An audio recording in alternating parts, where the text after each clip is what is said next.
Estimados alumnos, ¿qué tal? ¿Cómo están? Muy buenos días. Bienvenidos a una nueva clase del curso de literatura. Hola Joaquín, te agradezco el saludo. Jóvenes, el día de hoy hemos arribado a la sesión correspondiente a la semana número 6. A partir de ahora en adelante abordaremos el desarrollo de la literatura peruana. En esta presente clase hablaremos acerca del proceso histórico, que significa, pues, el abordaje de nuestra literatura en determinadas épocas. Y una vez apreciado esto, hablaremos acerca de las características más resaltantes de nuestra literatura. Teniendo en cuenta entonces todo este proceso histórico, hablaremos exclusivamente acerca del desarrollo de la literatura republicana. Y en cuanto a esta literatura republicana, hablaremos acerca del costumbrismo, teniendo en cuenta aquí la presencia de Manuel Asencio Segura, importante escritor del siglo XIX, autor de una obra teatral muy conocida, su comedia Ñacatita. Finalmente, hablaremos acerca del romanticismo. En el desarrollo de la propuesta romántica, entre los muchos representantes, destaca indudablemente Ricardo Palma. Ricardo Palma nos ha ofrecido una serie de relatos bajo el título de Tradiciones Peruanas. Eso es lo que vamos a abordar en la presente clase. Camila, ¿qué tal? ¿Cómo estás? Bienvenida entonces a esta sesión. Bien, jóvenes, voy a permitirme ampliar el contenido de lo que vamos a trabajar el día de hoy. Permítame un segundo. Bien, entonces, ¿qué es lo que trabajaremos en nuestra clase correspondiente a la semana 6? Sobre la literatura peruana, el proceso histórico implica el desarrollo de nuestra literatura en determinadas épocas. Como ya les dije, hablaremos de sus principales características y una vez apreciado ello, vamos a enfocarnos en dos propuestas literarias. El costumbrismo, claro, como propuesta tiene una serie de características y representantes como Felipe Pardo y Aliaga y Manuel Asencio Segura. Y finalmente hablaremos acerca del romanticismo, cuyo máximo exponente es Ricardo Palma con sus tradiciones peruanas. Iniciemos la exposición de una vez. Literatura peruana, proceso histórico y características. Entonces, quisiera yo preguntarles, antes de enfocarnos ya en la exposición, y para ello quisiera la opinión de ustedes. Dígame, en el territorio peruano, en tiempos muy remotos, en tiempos muy antiguos, ¿existió alguna manifestación de escritura? ¿Qué pueden opinar al respecto? ¿Qué creen ustedes? ¿Existió la escritura en el antiguo Perú?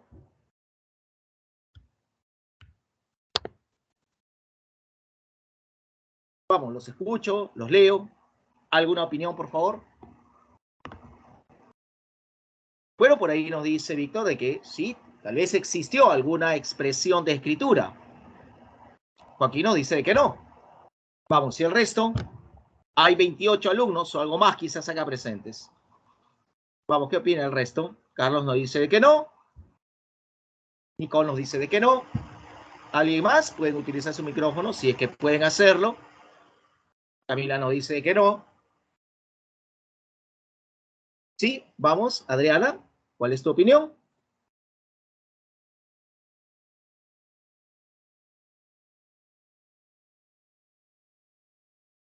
Bueno, si esto lo someteríamos a votación, creo que muchos dirían de que no, no existió, ojo, manifestación alguna de escritura. La pregunta fue en función a escritura. Entonces, si no existió la escritura en el antiguo Perú, pregunto, ¿existió literatura? ¿Qué creen ustedes? ¿Hubo manifestaciones de literatura? ¿Hubo expresiones literarias? La mayoría ha dicho de que no existió escritura. ¿Pero existió literatura? Algunos están opinando y dicen de que sí, sí existió literatura. O sea, la literatura del antiguo Perú fue ágrafa. No se plasmó a través de la escritura, pero sí se difundió a través de la oralidad. Correcto. Entonces, hay una serie de manifestaciones, cánticos, relatos como mitos, leyendas, relatos fundacionales, etcétera, ¿no? Entonces, conclusión, en el antiguo Perú no existió escritura, pero sí existió la creación verbal, la producción literaria. Tengamos en cuenta y partamos desde allí. Apreciemos el desarrollo de nuestra literatura en determinadas épocas. Entonces, en este proceso histórico y marco sociocultural, nuestra literatura se ha de manifestar en tres épocas claramente marcadas y diferentes. En la época prehispánica, en la época colonial y en la época republicana. Cuando hablamos del desarrollo de la literatura peruana en la época prehispánica, nos referiremos a todas aquellas composiciones verbales desarrolladas antes del siglo XVI. Composiciones que se difundieron a través de la oralidad. O sea, en el antiguo Perú existieron diversas manifestaciones literarias, ¿no? Como les había manifestado, formas poéticas que eran expresados a través de cánticos, relatos diversos como los mitos y las leyendas. Si no, acaso habría que remitirnos, por ejemplo, a aquellos relatos fundacionales, relatos, por ejemplo, de esos pueblos pre-incaicos. Y esto entonces me hace recordar, por ejemplo, la historia de aquel personaje que llegó a través de una embarcación, una especie de caballito de totora, hacia las costas norteñas. Y en el norte, en la zona de Jambayek, fundó allí un imperio. Seguramente ustedes habrán escuchado acerca de ese relato. Me imagino de que sí, ¿verdad? ¿Alguna idea al respecto? Jambayek, actual zona de Lambayeque en este caso, ¿no? Es un personaje muy conocido. El nombre de Nailam se les hace conocido, pregunto. ¿Alguna vez han escuchado la leyenda de Nailam? Aquel navegante que llegó en un caballito de totora hacia la zona de Lambayeque, fundó allí un imperio. Es un relato fundacional, pre-incaico. Y hay otro muy similar. Hay un relato que también manifiesta que otro navegante llegó hacia las costas, pero más al norte. Estamos hablando de un personaje conocido como Takainamo. Y Takainamo se convirtió en el gran señor Chimor, que fundó la cultura Chimú. Pues estamos hablando de relatos fundacionales, ¿no? Expresados por los diversos pueblos, en este caso, prehispánicos. Ahora, pregunto, ¿ustedes han leído quizás el mito de Cuniraya Viracocha? ¿Ha leído ese mito? ¿Lo conocen? ¿Conocen esa historia? Vamos, muchachos, si no la conocen, podríamos compartirla. Y si sí la conocen, entonces pues, seguimos con la exposición. Entonces, miren, este es un relato muy antiguo. ¿Quién era Cuniraya Viracocha? Cuniraya Viracocha era un dios regional, un dios que tenía por costumbre cambiar su forma, cambiar su condición. Comúnmente se transformaba en mendigo y como mendigo solía sorprender a los diversos huacas. ¿Quiénes eran los huacas? Los huacas eran una especie de curacas, de autoridades. Y entonces, así, de esa manera, manifestaba su gran sabiduría, Kuniraya Viracocha. Entonces, vamos a ver cómo dentro de esa región aparecía una hermosa princesa, la princesa Cabillaca, y los diversos huacas sintieron atracción por ella. Muchos comentaban entre sí, esta noche dormiré con Cabillaca. Y otro también aspiraba a lo mismo y así sucesivamente. Entonces, el dios Kuniraya Viracocha sintió atracción también por Cabillaca. Entonces, ¿cómo estar con ella? ¿Cómo compartir ese amor con esta hermosa princesa? Bueno, aplicando su sabiduría, Kuniraya Viracocha se transformó en un ave. Y esta ave se posó en la copa de un árbol de lúcuma. Cabillaca se encontraba a la sombra de ese árbol. Entonces, ¿qué hizo Kuniraya Viracocha? Kuniraya Viracocha dejó su semilla, dejó su germen, digámoslo así, en uno de esos frutos. Y una lúcuma cayó del árbol muy cerca a Cabillaca. Cabillaca entonces, al ver esa lúcuma, sintió ganas de comerla. Comió la lúcuma y quedó embarazada.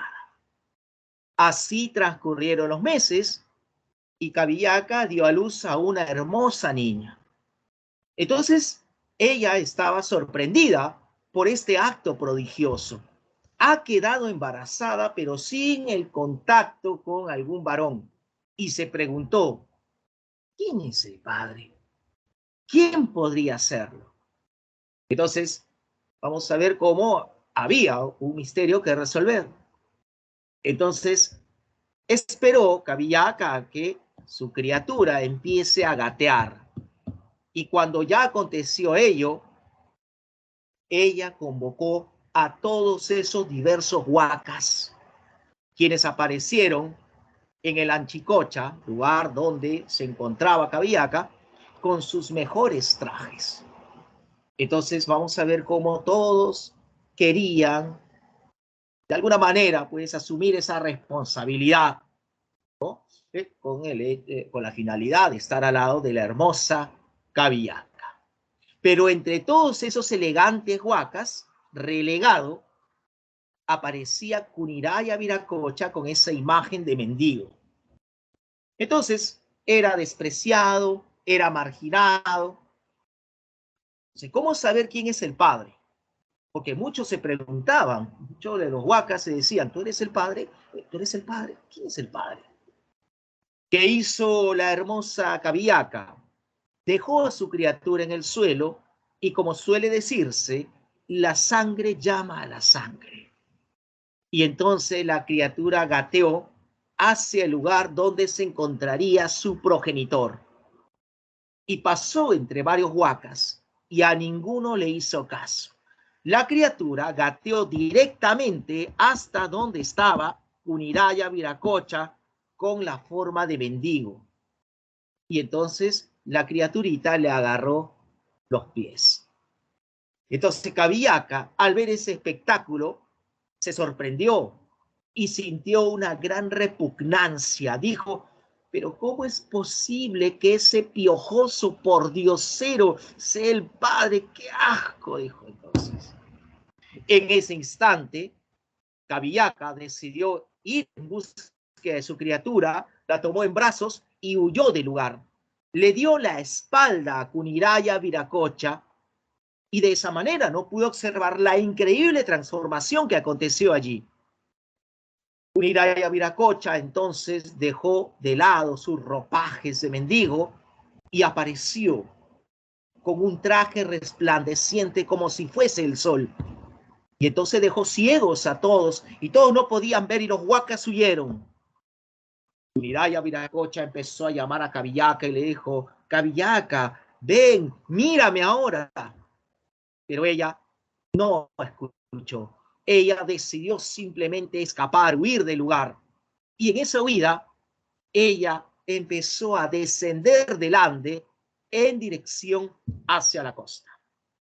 Cuniraya Viracocha fue tras ella entonces, y en el trayecto se fue encontrando con diversos animales y algunos lo alentaban. Vamos, la vas a alcanzar, está cerca. Y habían otros animales que, por el contrario, lo desanimaban. Está muy lejos, nunca la vas a alcanzar, decía. Bueno, aquellos animales que lo alentaban fueron bendecidos y fueron los animales del Ande precisamente, como el puma y el cóndor. Y aquellos animales que lo desalentaron eran animales de la costa, el orito, el zorro, el zorrino, en fin. Lo cierto es que vamos a ver cómo ya Cuniraya Viracocha estaba pronto a alcanzarlas, pero antes de que acontezca, y Franco está rematando el final, ¿sí? Gracias. Entonces vamos a ver cómo Cabillaca, junto a su hija, se lanzan al mar frente a las costas de Pachacamac. Y en el instante cuando entran en contacto con el mar, allí ambas se convertirán en dos islas, una más grande y una más pequeña. Entonces, sí, pues, ustedes lo han leído o de repente lo han escuchado en algún momento. El mito de Cuniraya Viracocha. Estoy hablando, miren, de todos estos relatos prehispánicos e incluso preincaicos. Pero si hablamos de los incas sometieron a muchos pueblos y lo absorbieron en ese gran imperio incaico. Eso por historia ustedes lo conocen. Sin embargo, aparte de ese afán expansionista de los incas, hay que reconocer algo de ellos. Los incas respetaron la cultura de los pueblos sometidos. Es por ese motivo que relatos como el de Tacainamo o el de Nailán se han conservado y los hemos llegado a conocer. Entonces, fíjense ustedes cómo esos relatos están aún presentes. Pero he hablado de los incas, ¿correcto? Entonces, ¿qué pasa con los incas? Los incas sometieron a diversos pueblos, los incas construyeron un gran imperio y los incas difundieron literatura. Piénselo, traten de emitir sus respuestas mientras a Nicole procuraré responder, ¿sí?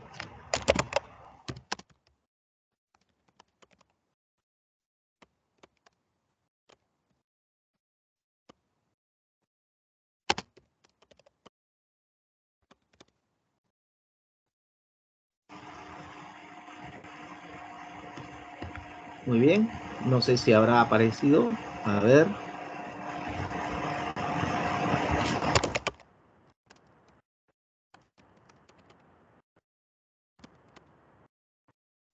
Ahí está, justo lo que quería compartirles.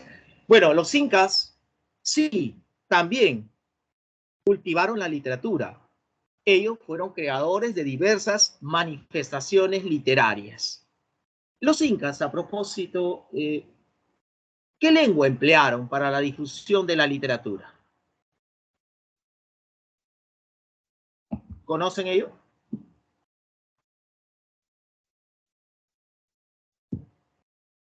Muchos afirman que se trataba del runasimi, que será conocido simplemente como el quechua.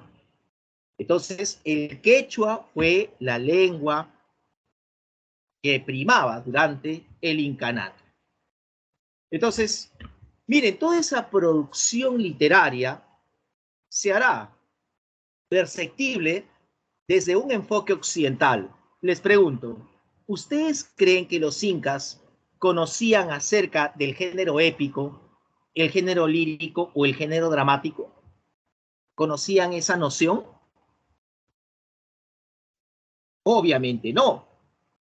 Pero nosotros para un mejor estudio vamos a apreciar desde esa perspectiva esa producción literaria incaica y podríamos establecer que los incas cultivaron una especie de épica.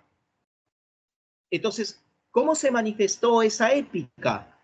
A través, por ejemplo, de mitos, a través de leyendas, a través de relatos que hacían referencia a proezas bélicas. Por ejemplo, dentro de lo que significan esas leyendas, seguramente ustedes recordarán aquella que manifestaba que un hombre y una mujer emergieron de las aguas del lago Titicaca.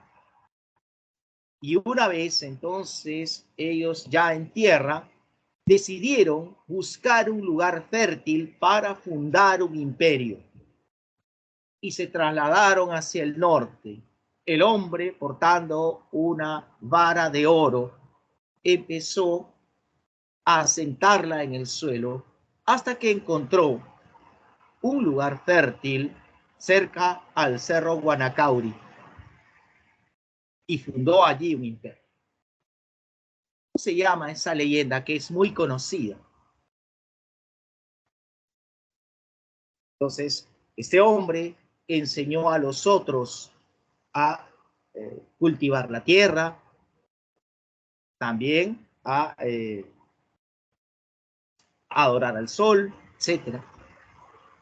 Mientras que esta mujer se encargó de enseñar diversas actividades a las mujeres. Claro, la leyenda de Manco Cápac y Mama Ocllo, que es muy conocida, o la leyenda de los hermanos Aya, ¿verdad? Entonces, claro, son leyendas conocidas. Y en cuanto a esos relatos de proezas bélicas, hay uno que hace referencia a cómo aquel inca conocido como el conquistador o el transformador, en este caso, de la tierra, pues hizo de que el imperio se expanda y alcance su máximo esplendor. A qué inca se le conoció como el transformador de la tierra. Tierra. ¿Cómo se dice tierra en quechua?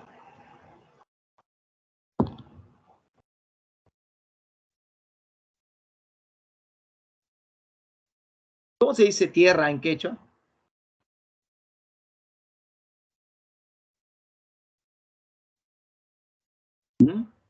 La Pachamama, dicen, ¿no? El transformador de la tierra. Pachacute, Pachacute, ¿verdad? Entonces, miren cómo aparecen esas manifestaciones épicas. Pero hay también manifestaciones líricas. Y en ese sentido, habría que manifestar de que los cronistas, cuando llegaron a nuestro territorio, se informaron acerca de todas esas diversas manifestaciones literarias y encontraron la información de que hubieron poetas especializados en difundir el género lírico, y a estos poetas se les conoció como jarabicus. Los jarabicus cultivaron diversas modalidades líricas, como por ejemplo los jailis. Los jailis eran himnos religiosos cantados con efusividad, con alegría, con emoción. Estos cánticos estaban vinculados a múltiples actividades: la siembra, la cosecha, la adoración al sol, etc. ¿Sí? Entonces, una forma lírica son los jailis. Otra forma lírica es el jarawi. El jarawi era una poesía de corte amoroso, una poesía que expresaba dolor por la ausencia de la persona amada, una poesía sentimental. Jarawi. Estaban los huancas. Los huancas eran cánticos fúnebres. Estaba el aimoray, el ayataki, el huacataki, etcétera. Entonces, vamos a tener en cuenta ello en cuanto a la producción lírica. En lo que respecta a la dramática, lamentablemente, pues aquí la información es difusa porque no se ha encontrado a ciencia cierta información que asevere que existió la difusión del género dramático. Tal vez hubieron formas de representación escénica, o sea, una especie de representación teatral, pero de naturaleza desconocida. Así que lo que sí podríamos afirmar, ojo, es la difusión de la épica y de la lírica por parte de los incas. Sobre el caso de Tai, este es un caso muy especial porque muchos creen, presiento que es así, que Ollantay pertenece a la época prehispánica y no es así. Ollantay es una obra que pertenece al periodo colonial. Ojo, sin embargo, está inspirada en hechos que nos remiten, sí, a la época prehispánica. Justamente eso es lo que hablaré a continuación. ¿Ya? Entonces, tranquilos, con calma, estamos hablando del desarrollo de la literatura por épocas. Entonces, esto es lo que podríamos hablar en torno a la literatura desarrollada en el Perú en la época prehispánica. Pero llega el año 1532. Los españoles llegan a nuestro territorio. Y entonces, a partir de ese momento, podríamos hablar de otra época que se instituye en el Perú, la época colonial. Entonces, la época colonial abarca desde el siglo XVI hasta los inicios del siglo XIX. Entonces, ¿cómo es la literatura de esta época colonial? Para esto debemos mencionar de que se aprecia una ruptura drástica con respecto a la época anterior. Se establece en el Perú una suerte de interrelación conflictiva entre la herencia cultural andina y la nueva cultura occidental proveniente desde Europa. Entonces la literatura estará marcada por esta interrelación conflictiva, de tal manera entonces que cuando llegan los españoles, ellos imponen su religión, ellos imponen su idioma. Y entonces la literatura que ejercerá la hegemonía a partir de la llegada de los españoles será aquella expresada en lengua castellana, relegando a aquella literatura que se expresaba en lengua quechua. Así entonces vamos a ver cómo la época colonial nos presenta una literatura influenciada por aquellas propuestas que se estaban desarrollando en España en ese momento. Y si hablamos del siglo XVI, es el Renacimiento el que prevalece. Y de alguna manera el espíritu renacentista estará presente en los cronistas, como es el caso del Inca Garcilaso de la Vega. En el siglo XVII se aprecia la influencia del barroco. Y vamos a ver cómo el barroco también se manifiesta en la poesía de un español que llegó a radicar en el Perú. Estamos hablando de Juan del Valle y Caviedes, quien desarrolló una poesía satírica inspirada en la gran figura de Francisco de Quevedo y Villegas. Hacia el siglo XVIII, vamos a ver, e inicio del XIX, es el neoclasicismo el que ejerce una importante influencia. Y entonces vamos a ver cómo habrán autores como Pedro Peralta y Barnuevo o Alonso Carrillo de la Bandera, los cuales desarrollarán una literatura influenciada por el neoclasicismo. Ahora, retrocedo al barroco, porque en el barroco hay un caso bastante particular. Juan de Espinosa Medrano es el autor de obras teatrales influenciadas por el barroco. Pero dentro de esa producción teatral aparecen obras escritas en lengua quechua, de autores desconocidos. Pero estas obras en quechua siguen las características del teatro español del siglo de oro. A esto se conocerá como teatro quechua colonial. Y una obra representativa del teatro quechua colonial es justamente Ollantay.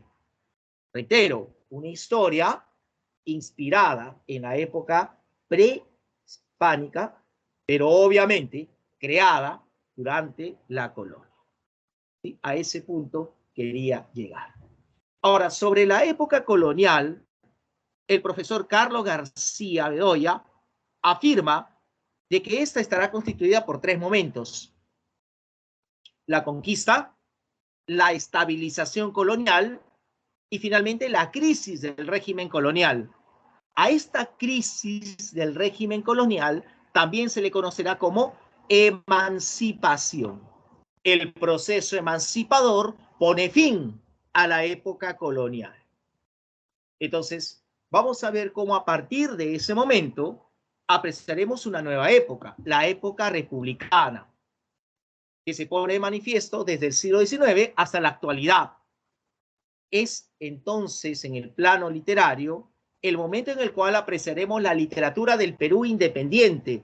Nuestra literatura estará influenciada por aquellas diversas propuestas desarrolladas en otros lugares del continente, claro, todo ello influenciado por aquella literatura europea, pero también vamos a ver cómo no se deja de lado la tradición de raíz andina y amazónica. Ello también estará presente en nuestra literatura. O sea, el quechua también será empleado para la creación literaria en la época republicana, como también se utilizó en la época colonial.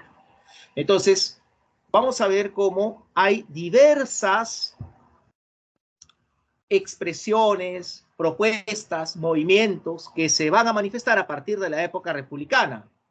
El costumbrismo, por ejemplo, es el primer movimiento literario desarrollado en el Perú en la época republicana. Y luego se apreciará el desarrollo del romanticismo, el realismo, el modernismo. Hay una época de transición llamada posmodernismo.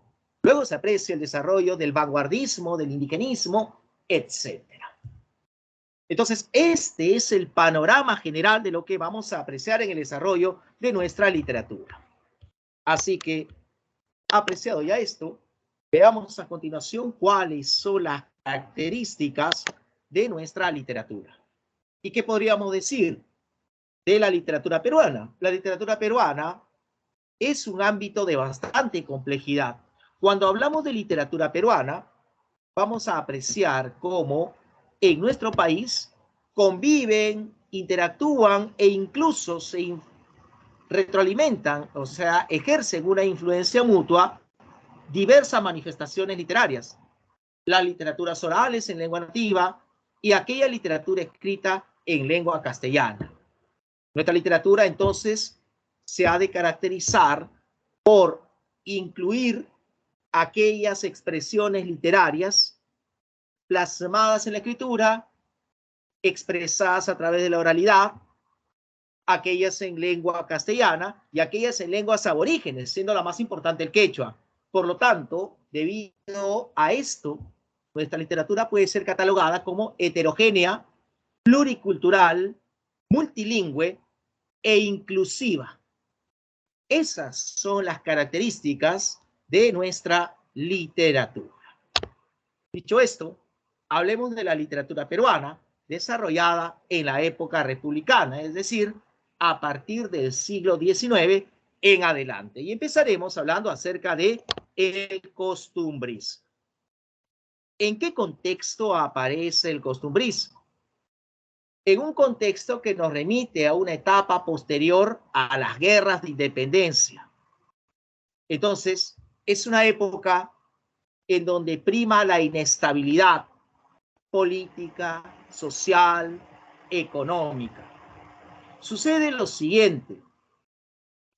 Tras la gesta emancipadora, aquellos caudillos, partícipes de ella, asumieron el derecho de gobernar esta emergente república.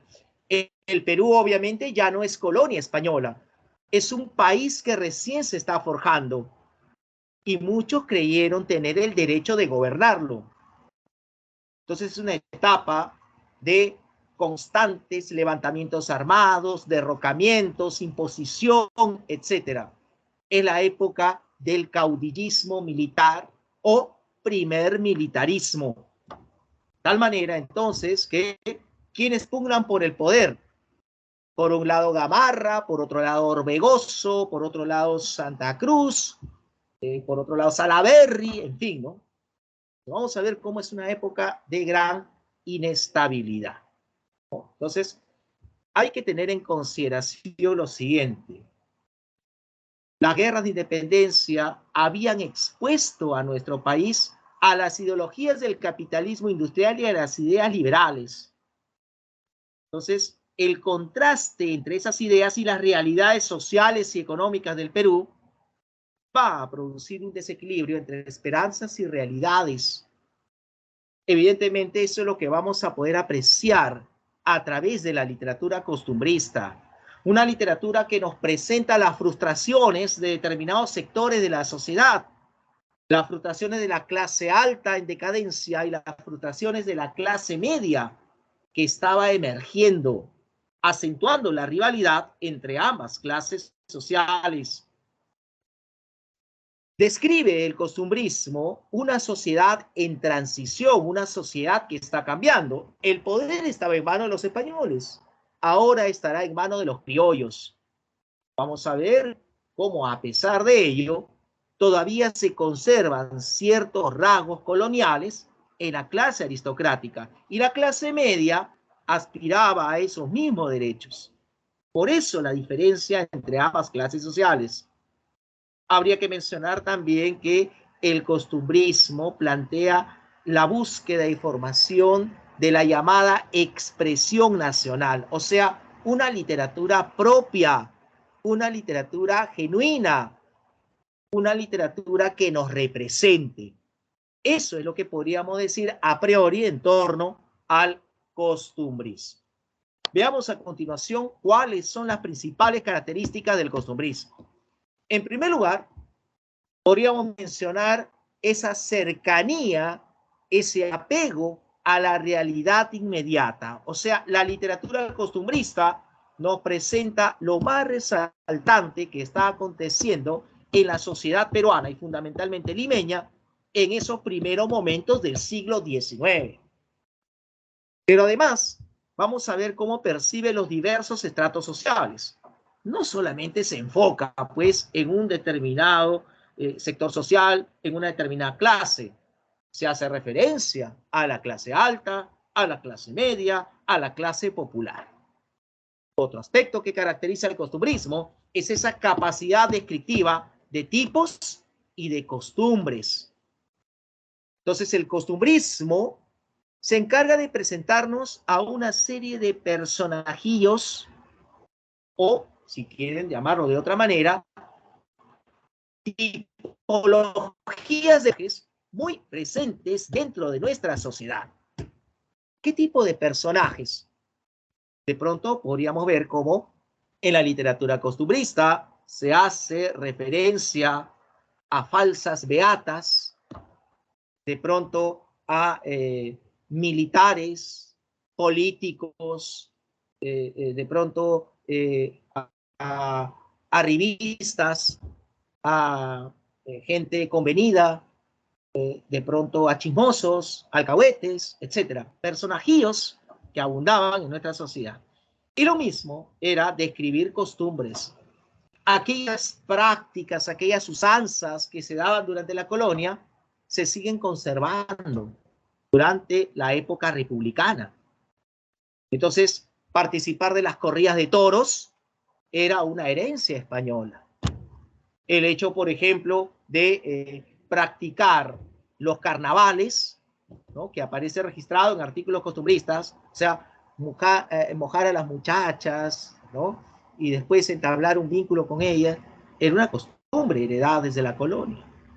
O el hecho de buscar un lugar placentero en los balnearios del sur, como en ese tiempo lo era Chorrillos, era una costumbre que venía desde la colonia. En fin, y se describían esas costumbres. Tendencia satírica. La literatura costumbrista emplea la sátira, la burla. Entonces, vamos a poder apreciar ese tono irónico, burlesco, en fin. Sigamos con las características. Tono realista y panfletario. No hay alusión a la fantasía, se nos presenta la realidad de ese momento y hay una intención panfletaria. Profe, ¿qué es eso de panfletario? Bueno, para que lo entiendan, el panfleto era un escrito que durante el proceso emancipador alcanzó importancia. Un pequeño texto, el cual llamaba a la reflexión, buscaba despertar conciencia en el peruano.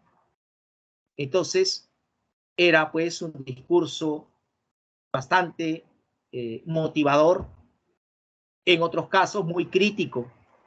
Ese mismo espíritu se conservó y la literatura costumbrista desarrollaba una tendencia panfletaria, o sea, se inclinaba hacia la crítica muy contundente hacia instituciones o personajes. Hay una suerte de difamación también, hay una inclinación hacia ello. Y eso es lo que vamos a evidenciar, pues, a través de ese tono panfletario. Miren, esta otra característica me parece interesante y deben de tenerlo en consideración. Estamos hablando de la obsesión enjuiciadora desde una actitud moralizante. ¿Qué es enjuiciar? Enjuiciar es criticar. Se critica, pero desde una actitud moralizante. Eso significa que yo critico, pero a la vez aconsejo, doy una lección. O sea, hay un fondo didáctico en realidad. ¿Qué es lo que vamos a apreciar aquí? O sea, se critican esas prácticas provenientes desde épocas pasadas, pero al mismo tiempo hay una intención por buscar modificar esos comportamientos dentro de la sociedad. Entonces, eso es lo que evidencia esta característica. Como ya les había mencionado, se muestran muchas costumbres heredadas desde la colonia. Son costumbres preferentemente de la ciudad. Y en cuanto a los medios de expresión del costumbrismo, el periodismo fue uno de ellos. Hubo en el siglo XIX una gran proliferación de publicaciones periódicas y a través del periodismo se publicaban artículos costumbristas. El teatro y fundamentalmente la comedia fue otro medio de expresión de la literatura costumbrista y a ello se le suma la poesía satírica, la poesía de tendencia burlesca. Entonces, estas son importantes características del costumbrismo. Hablemos a continuación de los más importantes representantes del costumbrismo. Aquí aparece, por un lado, Manuel Asensio Segura y por otro lado, Felipe Pardo y Aliaga, los dos grandes representantes del costumbrismo en el Perú. Manuel Asensio Segura representa una vertiente del costumbrismo llamada criollismo, mientras que Felipe Pardo y Aliaga representa el anticriollismo.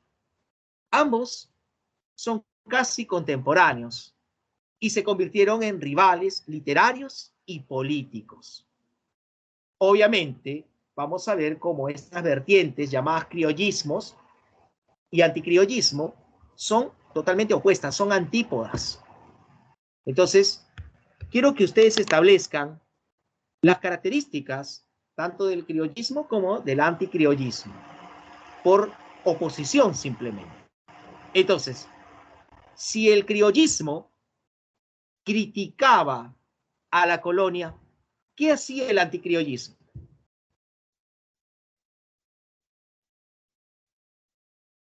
Reitero la pregunta. Si el criollismo criticaba la imagen de la colonia, ¿qué hacía el anticriollismo si hace lo contrario? Lo exaltaba, ¿no? Enarbolaba, ¿no? Si uno criticaba, el otro lo exaltaba, ¿correcto? Miren, ¿eh? Si el criollismo, por ejemplo, podríamos mencionar también, se identificaba con la clase media y la clase popular, el anticriollismo, ¿con qué clase social se identificaba?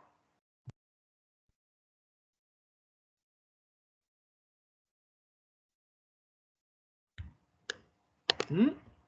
Con la clase alta, con la aristocracia, ¿verdad? Claro. Si el criollismo mostraba una actitud liberal, el anticriollismo, ¿qué actitud va a demostrar? Si el criollismo era liberal, el anticriollismo era conservador. Claro, muy bien, excelente. Ahora, si el criollismo, por ejemplo, utilizaba un lenguaje mucho más llano, lenguaje popular, un lenguaje simple, el anticriollismo empleará un lenguaje refinado, un lenguaje elegante. Entonces, vamos a ver cómo son dos posturas totalmente opuestas. Muy bien, Entonces, esas son las vertientes de nuestro criollismo y hemos mencionado, obviamente, a los destacados representantes. Lo que vamos a realizar a continuación, evidentemente, es hablar acerca de la vida y obra de estos dos grandes representantes. Y empezaremos hablando de Felipe Pardo y Aliaga. Felipe Pardo y Aliaga nació en Lima en 1806. Su padre era un connotado representante de la magistratura española, mientras que su madre era una dama aristocrática. Entonces, vamos a ver cómo Felipe Pardo y Aliaga creció en ese ambiente vinculado con la clase dominante. Hubieron algunos hechos que afectaron a la familia de Felipe Pardo y Aliaga. Por ejemplo, la rebelión acontecida en el Cusco en 1814 y fundamentalmente la proclama de la independencia en 1821. Los Pardo y Aliaga entonces decidieron abandonar el Perú y se trasladaron a partir de 1821 hacia España. En España, Felipe Pardo y Aliaga empezó su formación educativa. Cursó estudios en el Colegio San Mateo y estuvo bajo la batuta de Alberto Lista, que era pues una eminencia de la época. Posteriormente, Felipe Pardo y Aliaga, bajo la dirección del propio Alberto Lista, cursará estudios en la Academia del Mirto, una academia de forjación neoclásica, y allí compartió aulas con José de Espronceda, un importante exponente del romanticismo español. Sin embargo, Alberto Lista, si bien es cierto, era de tendencia romántica, no era liberal como los otros, era más bien de postura conservadora. Por eso la formación en la Academia del Mirto fue neoclásica. Posteriormente, debido a ciertas situaciones de orden familiar, Felipe Pardo y Aliaga retorna al Perú en 1828. Tras regresar al Perú, empieza a desempeñarse como docente, pero sobre todo destaca el hecho de haber incursionado en el periodismo. Tal es así entonces que asumirá la dirección de un nuevo Mercurio Peruano, publicación que fue importante durante el proceso emancipador. Además, también asume la dirección de otros diarios, como El Conciliador y La Miscelánea. Es importante mencionar, pues, que funda un periódico denominado El Espejo de mi Tierra. Y además también colabora con otras publicaciones periódicas. Definitivamente, Felipe Pardo y Aliaga adoptó una postura totalmente conservadora y hemos mencionado que tuvo como rival político y literario a Manuel Asensio Segura. Es importante también destacar cómo dentro de ese ambiente propio del caudillismo, Felipe Pardo y Aliaga mostró su oposición al establecimiento de la Confederación Perú-Boliviana. Incluso él fue el gestor de la intervención chilena. Gracias a él, los chilenos vinieron a nuestro país y ellos prácticamente condujeron al fracaso a esa Confederación Perú-Bolivia. Así pues, vamos a ver cómo en los últimos años de su vida, Felipe Pardo y Aliaga empieza a mostrar problemas de salud que lo condujeron a una parálisis y a una ceguera, dejando de existir en el año 1868. Hablemos de su producción literaria. Felipe Pardo y Aliaga cultivó la comedia. La obra más representativa en cuanto a comedias aparece con el título de Frutos de la Educación, una comedia que critica esas prácticas liberales y condena un baile de la época, la zamacueca, considerándolo como un baile provocador, incluso hasta lascivo. ¿No? Otra comedia importante que nos ha otorgado Felipe Pardo y Aliaga es Don Leocadio y el aniversario de Ayacucho. Y destaca una más, Una huérfana en Chorrillos.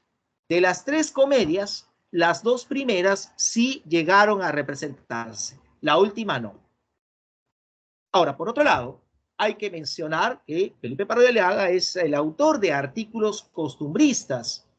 Estos aparecieron en el periódico ya mencionado, El Espejo de mi Tierra. Dentro de esos artículos costumbristas destaca aquel que lleva por título Un viaje. No sé si ustedes habrán leído ese artículo, Un viaje. En Un viaje aparece como personaje principal un hombre ya de avanzada edad, al cual se le conocerá como el niño Goyito. Y entonces este artículo hace referencia a los diversos preparativos que realizó este niño Goyito para un viaje hacia Chile, ¿no? Entonces, de alguna manera critica pues cómo se daban esas circunstancias a comparación de viajes efímeros o viajes que tuvo que realizar, ya que fue exiliado en muchas ocasiones el escritor. En fin.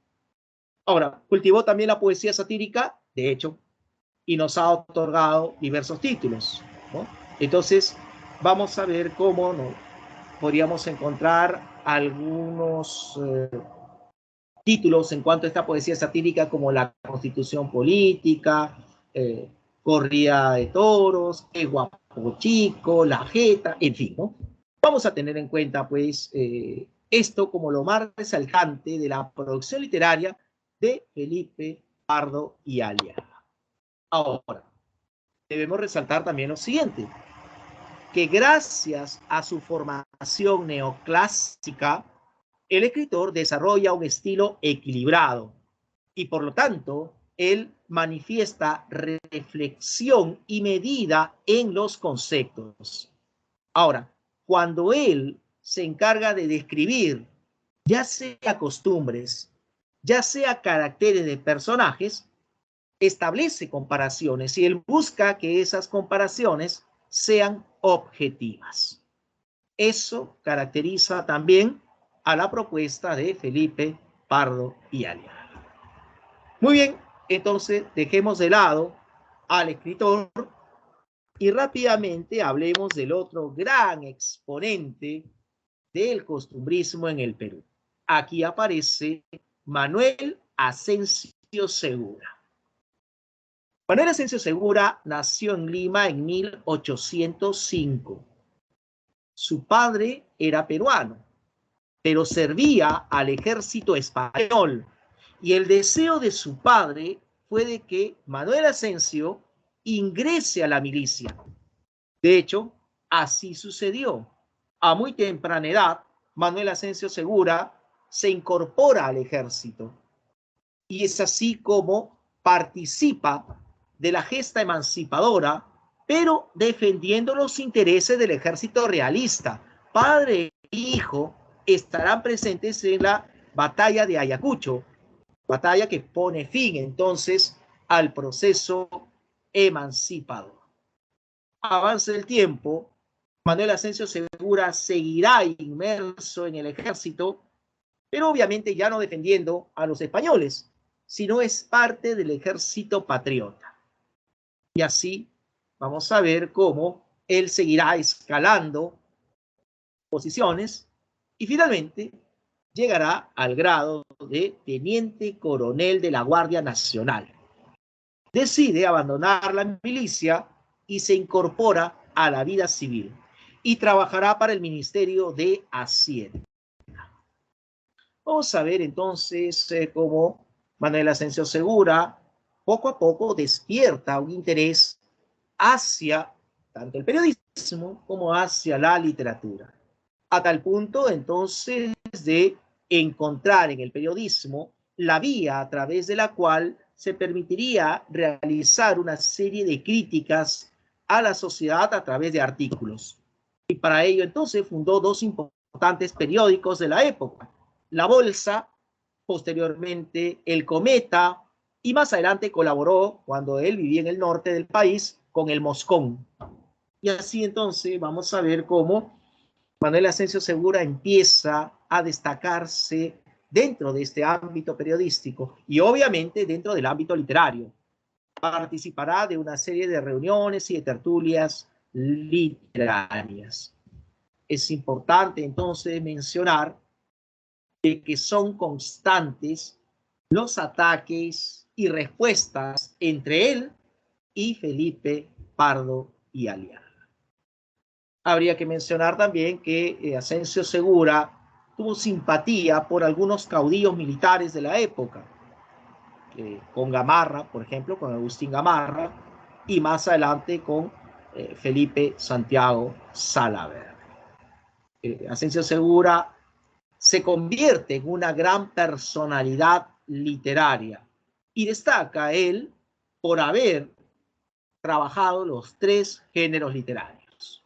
Por ejemplo, él, en lo que respecta al desarrollo de la épica, nos otorgó a través de las páginas del Comercio una novela histórica titulada Gonzalo Pizarro. Es su única novela. Nos ha otorgado también poesía de tendencia satírica, como por ejemplo, podríamos mencionar a Las muchachas y La peli muertada, como lo más interesante de esa poesía satírica.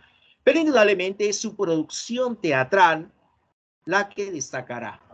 Y dentro de esta producción teatral podríamos hablar de un drama histórico titulado Blasco Núñez de Vela. Podríamos hablar de sainetes como Lances de Amancaes y el Cacharpari. Pero lo más relevante de esa producción teatral es el desarrollo de comedias. Entre ellas podríamos mencionar títulos como El Sargento Canuto, La Saya y el Manto, Ñacatita y Las Tres Viudas. Entonces, vamos a ver cómo justamente esto último es lo que destaca en el escritor. Y por ese motivo, a Manuel Asensio Segura se le considerará como el padre del teatro nacional. ¿Por qué el autor recibe esta denominación? En primer lugar, por su abundante producción dramática. Y es que hay que reconocer que en su teatro, Manuel Asensio Segura configura, traza, crea personajes, los cuales son típicos criollos provenientes de la clase media y de algunos estratos populares. Entonces vamos a ver cómo nos presenta una diversidad de personajes. Otro detalle por el cual adquiere esta denominación en nuestra literatura como padre del teatro nacional es la incorporación del lenguaje que utilizan esos personajes, ¿no? Es el lenguaje típico de los criollos, con sus jergas. Entonces, esas jergas propias de una conversación cotidiana las incorpora. Por eso es que vamos a encontrar en el desarrollo de sus obras teatrales la utilización de modismos o términos coloquiales y populares. Entonces, por todo esto, Manuel Asensio Segura, reitero, es considerado el padre del teatro nacional. Muy bien, dicho esto, entonces, hablemos de Ñacatita. Pregunto, ¿ustedes han tenido la oportunidad de leer Ñacatita? ¿Ha leído esa comedia?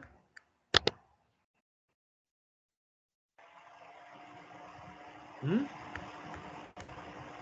Sí, correcto, muy bien, excelente. ¿Alguien más ha leído, aparte de la compañera de ustedes, Nicole?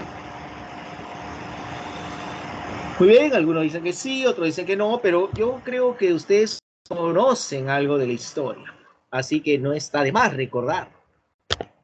Veamos a continuación detalles de la obra antes de ingresar en el argumento de la misma. Ñacatita fue una comedia, una obra teatral estrenada el 24 de enero de 1845. ¿Qué rasgos formales presenta la obra? Bueno, eso lo podemos establecer a partir de nuestra primera clase. Ñacatita pertenece al género dramático. En cuanto a la especie, es una comedia estructurada en base a 4 actos. La obra está escrita en verso. Predomina el octosílabo, es decir, el verso de 8 sílabas métricas. ¿Cuáles son los temas abordados en Ñacatita? Las manipulaciones del personaje Ñacatita, el matrimonio concertado, pactado por la madre, y la rebeldía de Juliana, que es la hija en este caso. ¿Quiénes son los personajes presentes en Ñacatita? Miren estos, recordémoslo por favor. Ñacatita, doña Rufina, don Jesús, Juliana, don Alejo, Manuel, don Juan, y yo sumaría también a otro personaje que es la criada Mercedes. Entonces voy a hablar a continuación acerca del argumento de Ñacatita. La obra nos presenta un típico hogar de clase media. Entonces, este hogar está constituido por don Jesús y doña Rufina, quienes tienen una única hija llamada Juliana. Pero en el inicio de la obra, don Jesús y doña Rufina entablan una conversación bastante fuerte. Y es que ambos personajes nos dejan apreciar sus respectivas personalidades durante esa discusión. ¿Cómo es don Jesús? Don Jesús es un hombre mesurado, cauto, analítico, es un hombre equilibrado. ¿Cómo es doña Rufina? Doña Rufina es impulsiva, es prepotente, es dominante. Ambos personajes, con esas respectivas personalidades, discuten sobre el futuro de Juliana. ¿Qué es lo que sucede? Sucede que doña Rufina ha conocido a un tipo llamado don Alejo y se ha quedado maravillada con la imagen que proyecta don Alejo. Para doña Rufina, don Alejo es el partido ideal para su hija. Un hombre elegante, un hombre culto, un hombre adinerado, un hombre de buenos modales. Y ella piensa, mira, dirigiéndose a su esposa, todo Lima hablaría de ese gran matrimonio. O sea, ya doña Rufina está pensando en casar a su hija y en los comentarios, etc. Don Jesús, se había dicho, es mucho más analítico y le dice a su mujer, ¿tú crees que nuestra hija puede ser feliz? ¿Y por qué dice eso? Porque don Jesús está convencido de que ese pretendiente, ese tal don Alejo, es un hombre que solamente aparenta todo. Para don Jesús, ese tipo es falso, es mentiroso, no es genuino, quiere burlarse de la familia y por eso se opone a esa relación. Pero doña Rufina no entiende razones, es más, argumenta otras cosas y le dice a don Jesús, lo que pasa es que lo que pretendes es que nuestra hija entable una relación con Manuel, con ese muchacho que no tiene dónde caerse muerto. ¿Quién es Manuel? Manuel es un joven de escasos recursos, el cual es el prometido de don Jesús. Y don Jesús le responde a su mujer y le dice, te equivocas. Y quiero que entiendan lo siguiente. Cuando el padre de Manuel y yo peleamos en el Alto Perú, él me salvó la vida. Y al pasar el tiempo, cuando entró en desgracia, él en su lecho me llamó y me dijo que cuide de Manuel como si fuese mi hijo. Eso es lo que he hecho hasta el día de hoy, explica entonces don Jesús. Y por eso el cariño que él tiene hacia Manuel. Pero doña Rufina dice, bueno, dese por bien servido y no aspire a más. Nuestra hija debe casarse con don Alejo. Bueno, así estaban discutiendo ellos dos. Cuando de pronto a la casa arriba don Alejo precisamente, con sus ínfulas, con sus aires de grandeza, elegantemente vestido, hablando en expresiones como el inglés y el francés. Así llamaba la atención. ¿Y quién estaba maravillada con la visita? Doña Rufina. Adelante, pase, vale. Y vamos a ver cómo don Jesús no lo quería ni ver, molestísimo. Y entonces, producto de la discusión, doña Rufina está descompensada, está incómoda. ¿Qué le pasa, doña Rufina? ¿Qué tiene? Dice don Alejo. No, me siento un poquito mal, le dice. Bueno, tómese esto y lo otro y la píldora tal. Aquí también de medicina, ¿sabe usted? Ay, tan lindo usted, dice. Bien, entonces eso era lo que proyectaba. Pero bueno, doña Rufina dice, ya sé para qué ha venido, ni siquiera me diga, ni siquiera me explique. Y entonces, ¿qué hace doña Rufina? Empieza a llamar a su hija. ¿Cómo se llama la hija, hemos dicho? Juliana. Juliana. Pero ¿saben cómo le llama doña Rufina a su hija? Le dice, Julieta, Julieta, ven hija mía. Y entonces eso es escuchado por don Jesús. Julieta, dice. ¿En qué momento se ha cambiado de nombre mi hija? Mi hija se llama Juliana Valverde. Julieta. ¿Y por qué la llamaba así Julieta?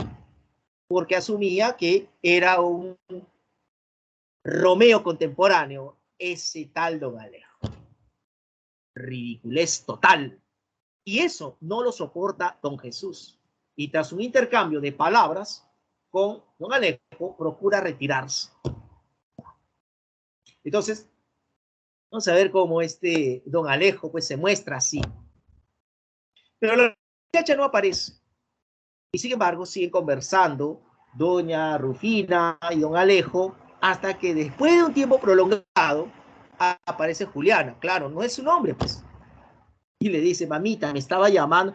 Hace rato te estaba llamando, hija. ¿Y para qué? Para presentarte aquí al señor que ha venido a verte. ¿A verme? ¿Pero por qué? ¿Para qué viene a verme? Y ahí vamos a ver cómo don Alejo expresa su verborrea. He venido a verte para hablarte de amor, porque has de saber que ningún personaje de la literatura siente tanto amor como el que yo siento por ti. Apenas me dijeron cómo te llamabas y yo empecé a despertar ese amor. Vivo preso en esas llamas de amor que han surgido por ti. Estoy que me quemo, inmerso en este fuego. Pero les pregunto, ¿usted cree que a la muchacha le interesa? ¿Le interesa que esté enamorado o no esté enamorado? No le interesa nada. Y entonces se burla, al contrario, don Alejo. Y dice, uy, está que se quema en una llama de amor, traigan un balde con agua, por favor, no vaya a quemar la sala, dice. Entonces, así lo trata. En fin, lo cierto es que se molesta doña Rufina. ¿Qué pasa con esta muchacha? No tiene educación. No se preocupe, dice don Alejo. Conmigo aprenderá de educación. Le enseñaré a leer a tal y por cual y etcétera y así. Bueno, la muchacha, pues no le interesa nada y se va otra vez a su habitación. Siguen hablando, pero ya es hora de retirarse. Y don Alejo se va con la promesa de retornar. Y entonces, doña Rufina queda sola en la casa, pensativa. ¿Por qué? Por la discusión con su marido, por la actitud de su hija. Y en ese preciso instante aparece el personaje Ñacatita. ¿Quién es Ñacatita? Ñacatita es una anciana, una típica alcahueta, porque ella se ha especializado en unir parejas a cambio de una retribución económica. Es justamente Ñacatita quien llevó a conocer a doña Rufina con don Alejo. ¿Tá? Doña Rufina conoció a Alejo justamente por intermedio de la anciana. Y Ñacatita dice que ha estado todo el día en la iglesia rezando. Pero en realidad es una falsa beata, porque no le interesa estar en la iglesia rezando ni demostrando su religiosidad, nada de ello. En primer lugar, no tiene dónde vivir. En segundo lugar, está atenta a los chismes. Entonces, cuando llega a la casa, pues saca provecho de ello. Pide a la criada Merced que le den de comer, mire, así exige. pero nota que doña Rufina está mal. ¿Qué pasa, hija? ¿Qué tienes? Y doña Rufina le dice, lo que pasa es que no logro convencer a mi esposo, don Jesús, de que acepte de una vez a don Alejo. Tiempo al tiempo, le dice entonces doña Catita, mira, está el caso de tal mujer que no aceptó, y el otro caso, y así empieza. Pero doña Rufina, hemos dicho, es una mujer resoluta, decidida, y ella lleva las riendas del hogar. O sea, ella es la que manda. Y entonces dice, no, acá en esta casa se hace lo que yo digo. Así que empieza a llamar a su hija. Julieta, Julieta. Juliana es, ¿no? Pero Julieta. Y aparece la muchacha. Sí, mamá, ¿para qué me llamabas? Mira, hija, ese señor que ha venido hace un momento será tu futuro esposo. ¿Esposo? ¿De qué me estás hablando, mamá? Sí, tú te vas a casar con él. Pero ¿cómo me hablas de matrimonio? No puede haber matrimonio si no hay amor. Y a todo esto, ¿qué opina mi padre? Mira, no interesa la opinión de tu padre. Aquí en esta casa se hace lo que yo digo. Pero mamá, ya te he dicho, tú te vas a casar con él, punto. Entonces, ¿cómo le imponen ellos? Entonces, así es como termina pues, el primer acto. El segundo acto, entonces, nos presenta a una Juliana totalmente inquieta. Ella sabe qué hacer ante esta situación y conversa con la criada de la casa llamada Mercedes. Mercedes, no sé qué hacer, mira, me están imponiendo esto. Por favor, anda, ve, busca a Manuel. Dile que venga, necesito contarle lo más pronto posible lo que está pasando.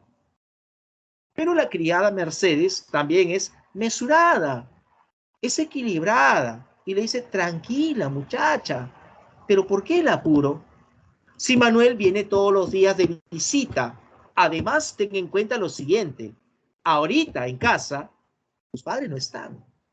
Así que tú sabes muy bien lo que diría la gente si ve entrar al muchacho sin la presencia de tus padres. Ese pues el qué dirán, ¿no? Las apariencias, el respeto, etc. Pero sucede que Manuel llega a la casa y sorprende a la muchacha. Y ella se queda pues bastante anonadada de su presencia.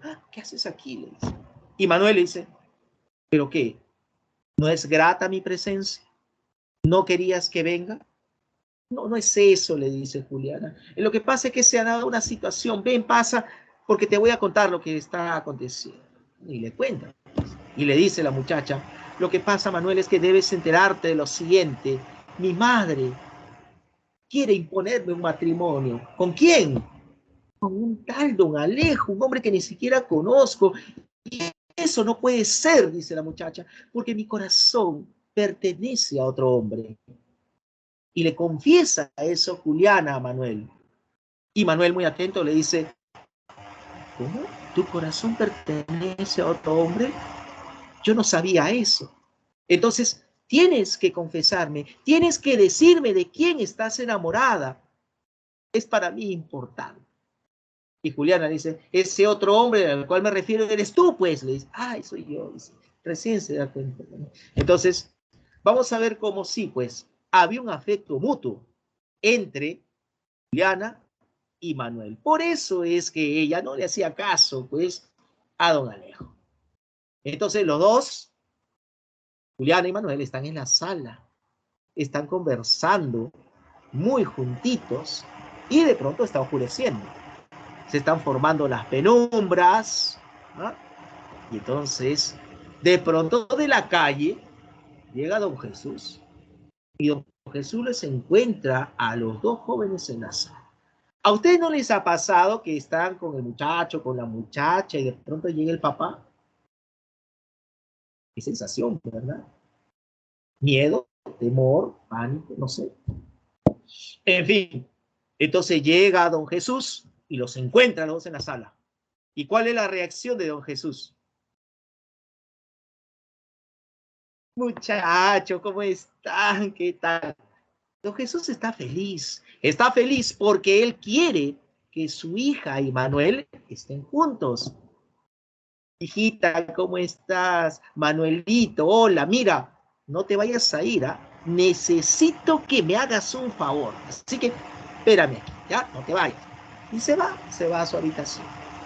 Muy bien, los chicos, los muchachos, los jóvenes siguen ahí felices, pero de la calle también llega doña Rufina. Y doña Rufina es quien pone el grito en el cielo. ¡Ah! ¿Pero qué es esto? Te dije que le dijeras a ese que no ponga un pie más en la casa. Te dije que lo botes. ¿Qué hace aquí? ¿Qué pretendes? ¿Tú qué buscas? Y tú te prestas para estar a solas con él. ¿Ah? ¿Qué buscas tú también? A su cochino, le dice. Sí, a su hija, le dice. Entonces vamos a ver cómo doña Rufina le ordena a su hija retirarse a sus aposentos, ¿no? Y antes de hacerlo, Juliana le dice a Manuel, Manuel, por favor, no digas nada, quédate callado. En ese preciso instante, llega de visita don Alejo, pero para don Alejo hay otro trato. Estaba molesta, estaba incómoda doña Rufina, pero al ver a Alejo le dice, Alejito, hijo mío, pasa, hijo, mira, pon orden aquí, esta va a ser tu casa aquí, dispón lo que desees. Así lo tratan. Y miren el trato para uno y el trato para el otro.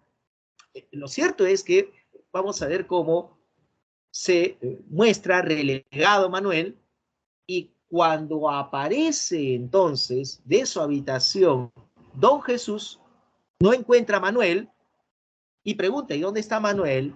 Lo boté porque algún problema, dice su mujer, y otra vez una discusión más.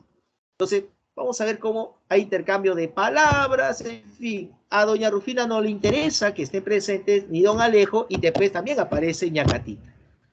Final, se va molesto don Jesús. ¿Y por qué está molesto don Jesús? Porque él, siendo dueño de la casa, no toma decisiones. O lo toma su mujer o lo toman esos extraños como don Alejo y Ñacatita. Y así termina el segundo acto. El tercer acto nos sigue presentando a don Jesús, enervado, molesto, iracundo. Entonces, él trata de desfogar esa molestia hablando solo. Y él piensa en don Alejo y piensa en Ñacatita. Y dice, ¿qué se habrán creído ellos dos? ¿Que se van a burlar de mí? Lo que pasa es que no me conocen. Yo soy Jesús, Jesús Valverde por si acaso. Así que ya me van a conocer. De mí nadie se va a burlar. No lo voy a permitir más en esta casa. Y él empieza a vociferar. Está hablando solo, miren. Manuel no se había ido. Estaba en la casa, pero al encontrar solo a don Jesús se aproxima a él y lo saluda. Lo saluda en una ocasión, no tiene respuesta. Lo saluda en otra ocasión, no tiene respuesta. ¿Por qué? Porque don Jesús está enfocado en su cólera. No hace caso al resto. Y entonces decide retirarse, se va. Ni siquiera se ha dado cuenta de la presencia de Manuel. Y Manuel se queda así pensativo, triste. Y aparece Juliana. Y Manuel le dice a Juliana, Juliana, tengo que darte una mala noticia. ¿Una mala noticia? ¿Qué ha pasado? Ya convencieron a tu padre. Tu padre también se opone a nuestra relación. ¿Pero por qué dices eso? Dice Juliana. Porque lo acabo de escuchar. Él ahora está en contra de nosotros. A Manuel había malinterpretado las palabras de Jesús. Pensaba que se había referido al propio Manuel y a Juliana. ¿Qué se habrán creído ellos dos? Que se van a burlar de mí, no lo permitiré más. Y Juliana dice, espérame un ratito, voy a hablar con mi padre. Y se va. Manuel se queda solo, abatido, triste, con la mirada cabizbaja. Y allí entra en escena Ñacatita. Ñacatita, viva ella, se ha percatado que tratando de unir a don Alejo y a Juliana, no le está permitiendo obtener ganancias. La muchacha no está interesada en él. Entonces, ¿qué hace Ñacatita? Quiere aprovecharse del amor entre Manuel y Juliana. Y se acerca a donde Manuel. Hijito mío, ¿qué tienes? ¿Qué te pasa? ¿Estás triste? Le dice. Y Manuel le dice, no, por favor, Ñacatita, métase en su problema, no me moleste. Pero hijo mío, no reacciones así. Mira que cuando tú te molestas te pone más feo lo que eres. ¿Qué pasa, muchacho? Yo también he tenido tu edad. Yo te puedo comprender. Yo sé entender sobre estas circunstancias. Sí, sí, sí, sí, no me digas. Yo ya me he dado cuenta. Tú y ella se aman. Yo lo sé. Y entonces entra en confianza. Y Manuel le dice a Ñacatita, Ñacatita, es que la verdad yo no entiendo por qué todo el mundo se opone a este amor. Primero era doña Rufina y ahora don Jesús. Y la verdad no sé qué hacer. Pero muchacho, por favor, mira, tú puedes llegar a ser feliz con ella. Solo necesitas aplicar tu ingenio. ¿Ah? Mira, te voy a dar este consejo solo para ti. ¿Ah? ¿Por qué no vienes aquí y te fugas con la muchacha? O sea, te la llevas de la casa. Claro, te perseguirán, te buscarán, pero te ocultas bien, el tiempo pasa, la gente olvida y bueno, después ya te podrás casar con ella. Es más, yo conozco una señora por el barrio Malambo que te puede dar cobijo allí. Incluso yo podría esconderte en mi casa. Y Ñacatita se acuerda de su casa. Mi casa, dice, y empieza a llorar. Mi casa, no tengo casa, hijo mío. Hace 3 meses que no voy a ese lugar porque debo la renta. Tú no sabes lo que es vivir en la pobreza. Si tú supieras lo que es estar así, Pancho, esposo mío, tú jamás hubieras visto a tu mujer así. Empieza a hacer su drama. En fin, entonces Manuel le dice, pero caramba, tranquila, Ñacatita, mire, yo no sabía de esto. Es más, le agradezco el consejo. Y en respuesta a ello, dígame cuánto está debiendo. Y está llorando, Ñacatita. 3 meses, hijito, ya le dije. Así que, ¿tienes esa cantidad de dinero? Claro, Ñacatita. Y recibe Ñacatita ese dinero. Y Ñacatita le dice, mira, hijo mío, prepara bien tu fuga y vienes mañana. Ojo, mañana vienes y te llevas a la muchacha. Hay otra cosita, ¿sí? Por favor, no le vayas a decir a nadie que yo te he brindado este consejo. Y como cerca estaba Juliana, la Catita decide retirarse. Y aparece Juliana, molesta. Oye, Manuel, ¿qué estás hablando con esa vieja? No tiene nada que hablar con esa mujer. Vieja, no le digas así a Ñacatita, que es un pan de Dios. Es una buena persona. Yo pensé que estaba en contra de nosotros, pero me equivoqué. Qué bueno que has venido, Juliana, porque aquí tengo la solución para que evites el casamiento con Alejo. Mira, prepárate, ¿ah? ¿Qué te parece si tú y yo nos fugamos? Nos vamos lejos y luego seremos felices. ¿Qué te parece? Y Juliana, indignada, dice, ¿qué cosa me está diciendo, Manuel? ¿Quiere que tú y yo nos vayamos de aquí? ¿Pretendes que deje a mis padres solos? No, Manuel, te has equivocado. Y Ana, mira, que vamos a ser felices. No, Manuel, no insistas. Pero Juliana, por favor, es nuestra felicidad. Manuel, no, yo no me voy a ir de aquí. Juliana, y le sigue rogando y lo rogando, y ella se sigue negando, hasta que Manuel se hastía, se cansa. Y Manuel le dice, entonces tú no te quieres ir conmigo. Muy bien, entonces miré yo solo. Eso sí, nunca me volverás a ver. Te lo digo. No, pero Manuel, tampoco es... Nunca me volverás a ver, ya te dije. Partiré en el primer navío que zarpe el Callao y nunca más sabrás de mí. Dignado. Entonces al final Juliana termina aceptando, ya está bien, Manuel, me iré contigo. Y Manuel feliz, muy bien, entonces mira, voy a planificar bien esta fuga, así que en cualquier momento yo vengo y nos vamos, prepárate. Muy bien. Y Manuel se va. Pero mientras tanto, vamos a ver cómo doña Rufina y Ñacatita han planificado algo. Y cuando de la calle llega don Alejo, se lo comentan. ¿Qué han planificado estas dos mujeres? Han planificado realizar una mudanza. Quieren cambiarse de casa ese mismo día. Y se lo comentan a don Alejo. Y don Alejo dice, ¿cambiarnos de casa? Bueno, sí, no hay ningún problema. No hay ningún problema. Sí, muy bien.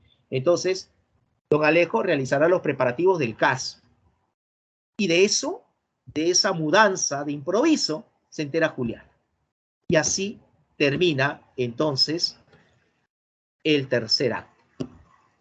Pero fíjese la viveza pues de Ñacatita. ¿Qué le había dicho a Manuel? Prepara tu fuga y vienes mañana. Pero quieren mudarse ese mismo día.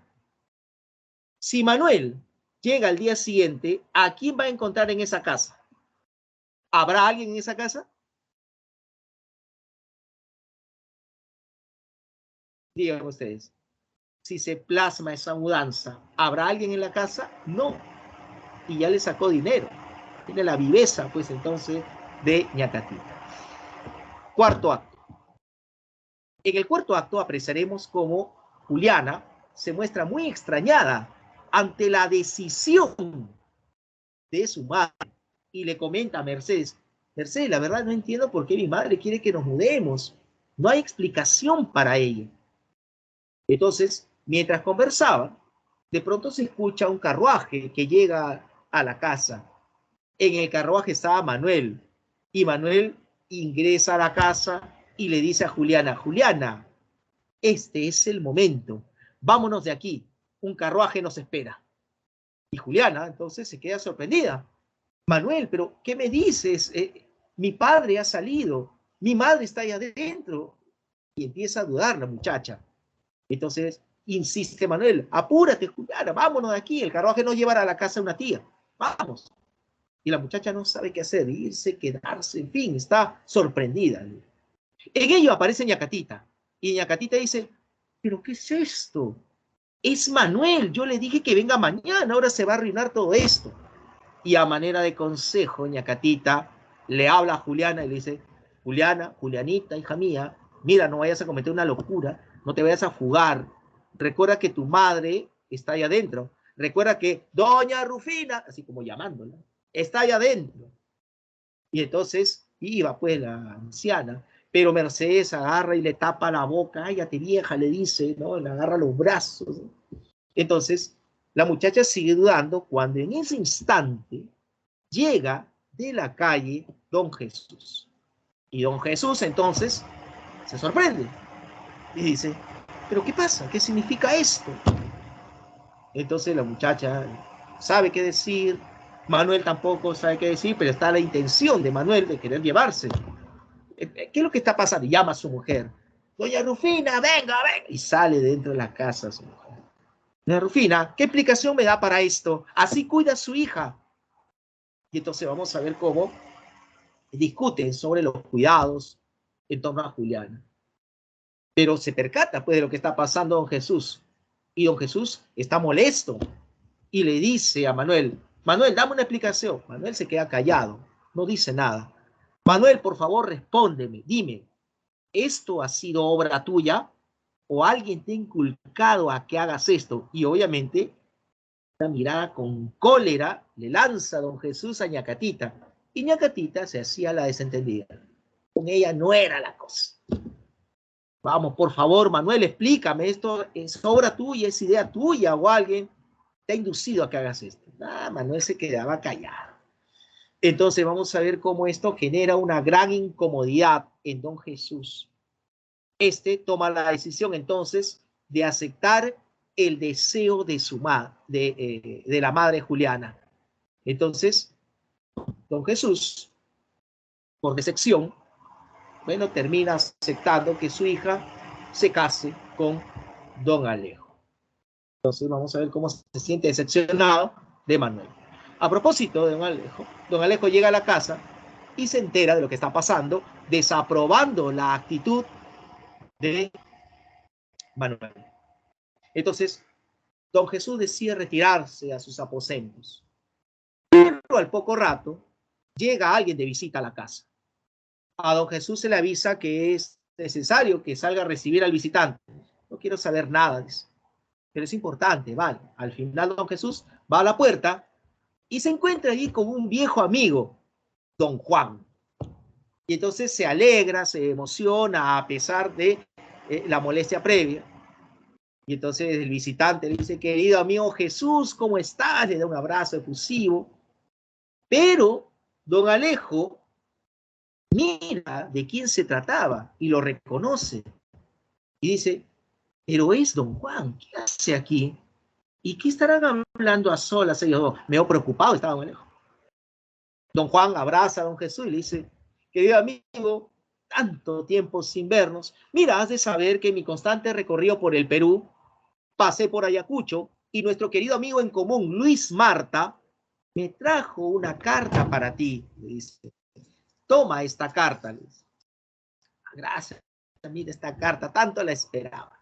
Y mira cómo es la casualidad de la vida, que en esta misma casa he encontrado a mi otro amigo que está allá al fondo. Querido amigo Alejo, ¿qué tal? Mira, para ti también tengo otra carta. Toma esta carta de tu mujer que está en el Cusco. Y cuando todos escuchan esto en la sala, todos dicen, ¿de su mujer? Y entonces una sorprendida doña Rufina dice, ¿cómo que su mujer? ¿Que el señor está casado? Claro, el señor está casado, dice. ¿Por qué la pregunta, doña Rufina? Porque ese señor ha venido a presentarse aquí como pretendiente de mi hija. No, no, no, no es posible. El señor está casado y no lo puede negar frente a mí. ¿Verdad, don Alejo? Y don Alejo, en el colmo del cinismo, dice, bueno, lo que pasa es que eso que firmé hace tiempo fue un contrato, una situación ficticia, y trata de disimular, pero no, no, no. Se ha descubierto la verdad. El hombre era casado. Y entonces, finalmente, vamos a ver cómo Ñacatita y don Alejo serán expulsados de esa casa.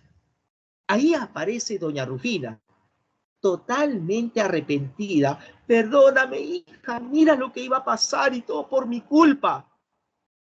Y se dirige también a don Jesús. Jesús, perdóname, mira, me dejé llevar por las apariencias, pero te prometo que esto nunca más volverá a pasar. Es más, cambiaré de actitud para que me creas.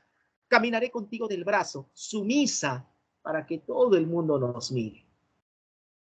Miren entonces cómo dice que va a cambiar esta mujer. Y Mercedes al final termina acotando. Bueno, ojalá que no sean promesas de enamorados, ¿no? Porque ya sabemos cómo son las promesas de enamorados, ¿no? Sí, mi amor, tú eres el único. Sí, mi vida, yo ingreso primero y te espero en la universidad. Así finaliza entonces esta importante comedia del siglo XIX. Bien, espero que puedan leerla en algún momento. Entonces, hemos llegado a la parte culminante de El Costumbres. Hablemos a continuación acerca de otra propuesta literaria, el romanticismo. El romanticismo peruano aparece en un contexto en el cual nosotros podríamos apreciar acaso el desarrollo del primer gobierno de Ramón Castilla. El primer gobierno de Castilla se desarrolló entre 1945 y 1951, en la década de 1840. Entonces, vamos a ver cómo atrás ha quedado esa etapa de anarquía, de convulsión, de agitación. El Perú, gracias a la gestión de Castilla, ha logrado cierta estabilidad política, incluso se aprecia un modesto desarrollo económico. Esto último en función a la comercialización del guano y del salitre. Es la época conocida como, desde la perspectiva histórica, la de falaz prosperidad. En ese marco contextual es que se manifiesta el desarrollo de nuestro romanticismo, propuesta que abarcará hasta finales de la guerra con Chile. Importante sería mencionar que el romanticismo peruano se desarrolla en forma tardía. Y otro aspecto interesante e importante es que nuestros románticos se van a identificar con los románticos españoles, con Espronceda, con Larra, con Becker. Entonces, eso es lo que podríamos mencionar a priori en torno a nuestro romanticismo. Las primeras obras de tendencia romántica empiezan a aparecer justamente hacia finales de la década de 1840. En 1848 aparece la primera novela romántica titulada El Padre Orán o Escenas de la vida del Cusco, perteneciente a Narciso Areste. El teatro de tendencia romántica se empieza a manifestar con la puesta en escena de la obra de Manuel Nicolás Corpancho titulada El Poeta Cruzado, y esto ya nos remite a 1851. Y así empiezan a aparecer obras de tendencia romántica, como el poemario Cartas a un Ángel de Carlos Augusto Salaverry en 1860, la publicación de la novela Julia o Escenas de la vida de Lima, perteneciente al escritor Luis Benjamín Cisneros, ¿no? Entonces, ¿quiénes son los representantes de nuestro romanticismo? Hemos mencionado algunos, ¿no? Narciso Aresti, Manuel Nicolás Corpancho, Carlos Augusto Salaverry. Destaca también la presencia de Juan de Arona, Arnaldo Márquez, Clemente Altaus, Manuel Atanasio Fuentes y Ricardo Palma. Destaca fundamentalmente en el ámbito de la narrativa Palma con sus tradiciones y Carlos Augusto Salaverry en poesía con cartas a un ángel. Ellos son entonces los representantes del romanticismo peruano. Bien, antes de continuar, ¿sí? Dos comentarios en torno a lo que manifiesta Josué. Sí, estamos hablando de Pedro Pasoldán, también es otro exponente. Y bueno, lo que había preguntado Nicole, se infiere de que Manuel y Juliana terminarán juntos, ¿sí? Manuel no se fue con don Alejo, ¿no? Quienes se fueron de la casa fueron Ñacatita y... Bien, dejamos atrás ya, por favor, Ñacatita, y continuaremos con el romanticismo. Uno de los exponentes más destacados del romanticismo peruano, indudablemente, fue Ricardo Palma. Ricardo Palma es considerado el patriarca de las letras peruanas. Palma nació en Lima en 1833. Provino de un hogar bastante modesto y tras haberse forjado en diversas escuelas de párvulos como la de Pascual Guerrero, finalmente terminó estudiando en el Convictorio de San Carlos. Ingresó a la Armada peruana y es importante mencionar cómo su ingreso a la literatura lo hizo a muy temprana edad. A la edad de 15 años publicó sus primeros escritos a través del diario El Comercio.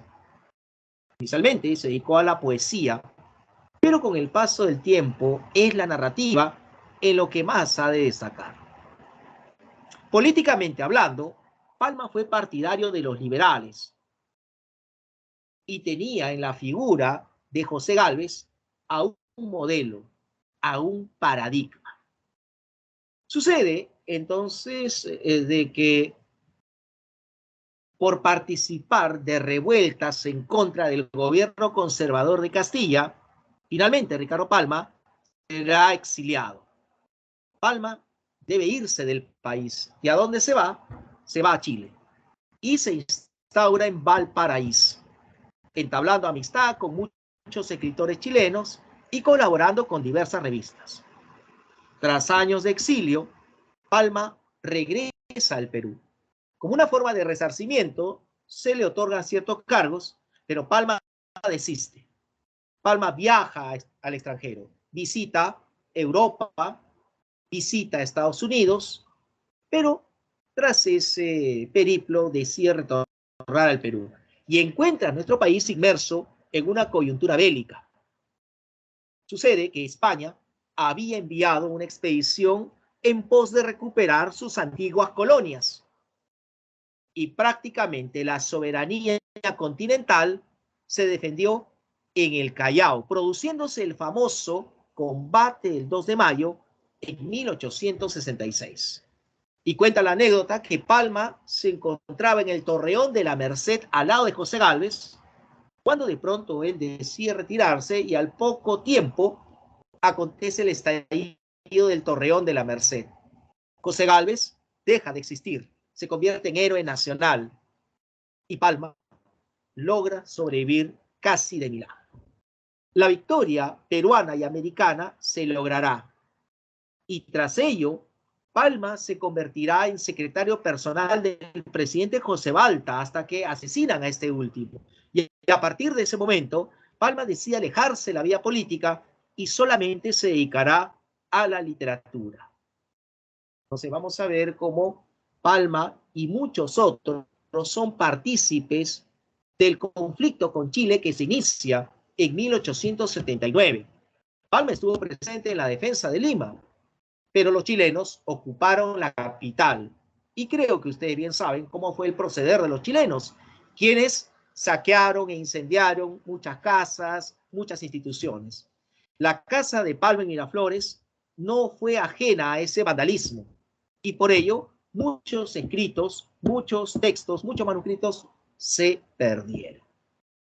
Pero superado el incidente, cuando ya Perú y Chile firman la paz, el Tratado de Ancón nos remite a ello, entonces el presidente de ese entonces, Miguel Iglesias, nombrará a Ricardo Palma como director de la Biblioteca Nacional.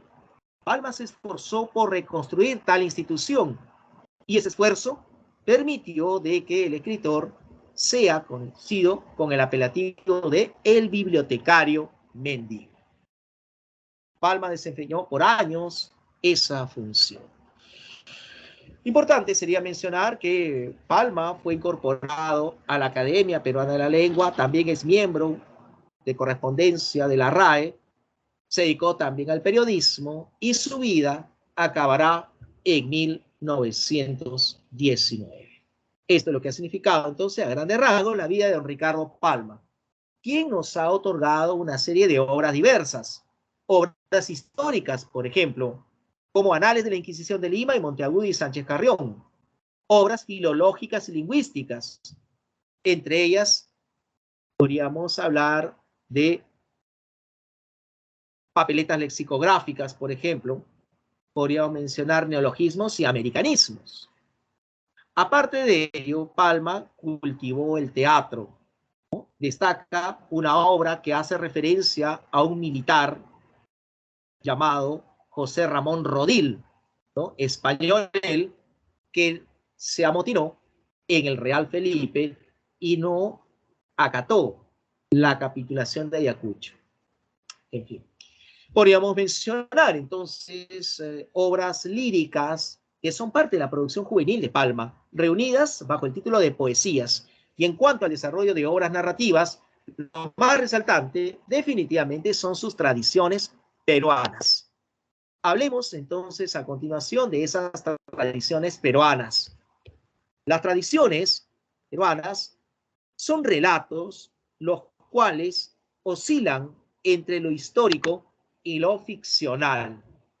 Fueron escritas a partir de 1851 hasta 1915, haciendo un total de 455 tradiciones, que constituyen la obra más importante de Ricardo Palma. ¿Pero qué es una tradición? Una tradición es una forma narrativa que combina rasgos tanto de la leyenda romántica como del cuadro costumbrista. Entonces, la leyenda romántica se encarga de otorgarle profundidad histórica al relato, mientras que el cuadro costumbrista arraiga la leyenda romántica y la instaura en la realidad nacional. Entonces, esos elementos son presentes. Están presentes en el desarrollo de una tradición. Pero secuencialmente, ¿cómo es una tradición? Una tradición se inicia con la presentación de la historia del ambiente. El narrador, entonces, informa al lector el ambiente, el contexto, las circunstancias, hace referencia a los personajes, así presenta a la tradición. Luego hay una suerte de digresión. ¿Qué es una digresión? Una interrupción de lo que se narra para así ofrecernos datos verdaderos. A la digresión también se le conocerá como parrafía histórico. Se nos otorgan entonces a nosotros los lectores datos precisos, datos verdaderos, datos fidedignos que le dan verosimilitud al relato, o sea, hacen de que el relato sea creíble. Y luego de esa digresión o parrafía histórico, el autor plantea el desarrollo de una anécdota y hacia el final aparece una especie de moraleja en la mayoría de tradiciones. Esas serán las partes de una tradición. Ahora, en el plano estilístico, las tradiciones de Palma se caracterizan en primera instancia por la oralidad. ¿Cómo se manifiesta esa oralidad? Se manifiesta con la incorporación de giros criollos, frases populares, expresiones coloquiales, refranes, proverbios, dichos, etc. Pero la oralidad también se manifiesta cuando el narrador tiene la intención de dialogar con el lector. O sea, como que el narrador conversa con el lector, invita al lector a participar más íntimamente del relato. Así también se evidencia la oralidad. Y esa oralidad es complementada con otros elementos como la ironía, o sea, el tono burlesco y el humor. Eso es lo que caracteriza estilísticamente a las tradiciones. Ahora, ¿qué nos dice la crítica en torno a las tradiciones peruanas? Se dice que las tradiciones carecen de perspectiva histórica porque no logran rescatar los grandes ejes del devenir nacional. O sea, las tradiciones, si bien es cierto, nos presenta algunas referencias a hechos históricos y hechos del pasado, lo que hace en sí es centrarse en mostrarnos una anécdota, pero no profundizan en aspectos como lo político, lo social, lo económico de la época. No, solamente, reitero, se centran en presentarnos hechos anecdóticos. Por eso carecen de esa perspectiva histórica. ¿Qué nos dice la crítica en torno a Palma y a sus tradiciones? Según José Carlos Mariátegui, pues Palma nos ofrece una serie de relatos que son asumidos como una versión irreverente y sarcástica del pasado colonial. O sea, para Mariátegui, Palma reconstruye la imagen del pasado para criticarlo o para burlarse de él. Opinión contraria es la de José de la Ribagüero. Para Ribagüero, Palma es un nostálgico de la colonia. O sea, para Ribagüero, Palma recuerda constantemente la época de la Arcadia colonial. Por eso sus relatos están ambientados en esa época. Hay de pronto una mirada evocadora de la colonia. Bien, entonces, estimados alumnos, hemos llegado al final de la exposición de la presente clase. Así que en los minutos que nos restan, podríamos acaso responder algunas de las preguntas. Por ejemplo, pregunta número 5.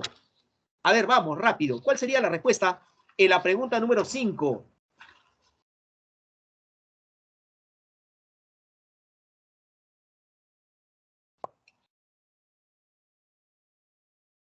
En torno a la obra de Pardo y Aliaga, dada su formación, espacio, cuando describe costumbres y caracteres lo realiza con...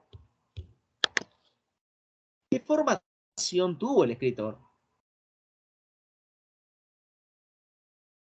Aristocrática,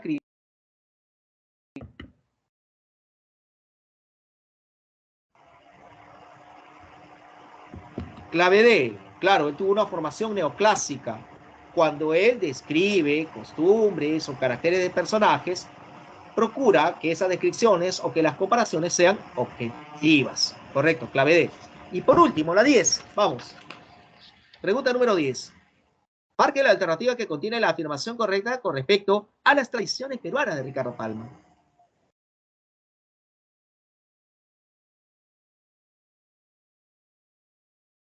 En la 10, ¿cuál sería la respuesta?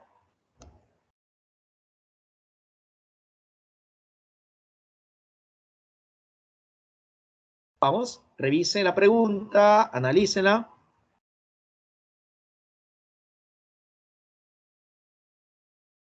Podría ser la C. Su estructura está conformada por 4 partes. ¿Son 4? No, son 3 partes, ¿verdad? No. Podría ser la E. La inclusión final de una moraleja opaca la pretensión didáctica. Por el contrario, la moraleja le otorga, pues, ese didactismo. La respuesta en la pregunta 10 aparece en la alternativa B. Su contenido muestra una conjunción de aspectos históricos y ficcionales. Mezcla la historia, mezcla la ficción. ¿Correcto? Muy bien, entonces, ya que hemos concluido la clase, comparto las claves de todas las preguntas propuestas para esta presente semana. Bien, estimados alumnos, eso ha sido todo por el día de hoy.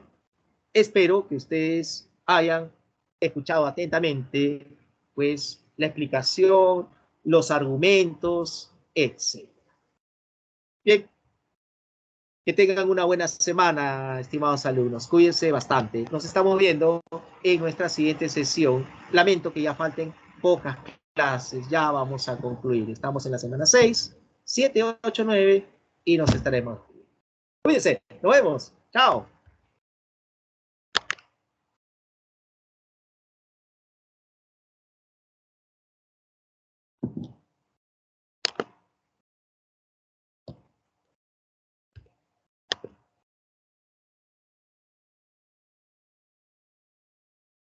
Gracias, profe. Muchas gracias, profesor. Que tenga una linda semana.